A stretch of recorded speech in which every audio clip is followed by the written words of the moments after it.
Hey everyone, it's Dustin with Two Birds Paving. We're here in Plano looking at a project to upgrade their ADA. Currently they're out of compliance and they need to bring that up to compliance by adding some ramps here at the steps. And this will allow for anybody in a wheelchair to be able to access the front entrance here. And so we're going to show you how we do that. So we're going to be using the Moser app here to check the elevation on these steps and check the gradient of this elevation to the top elevation there. So I'm going to walk up here and set this down, turn it on. It's taking that measurement now. I'm going to bring it down to this lower elevation to where we stop. And now it's taking that measurement.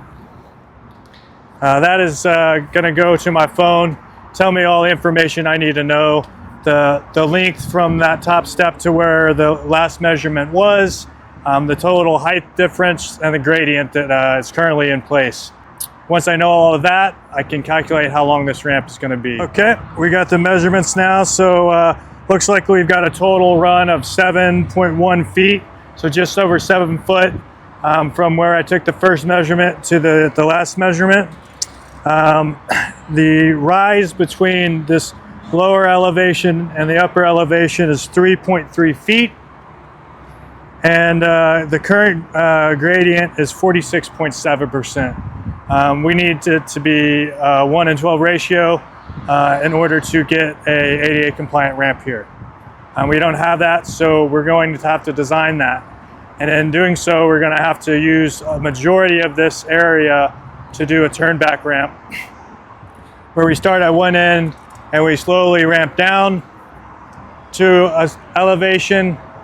We're going to have a landing at that elevation, and then we'll turn back as we ramp back down to the lower elevation, eventually getting down here to this lowest elevation.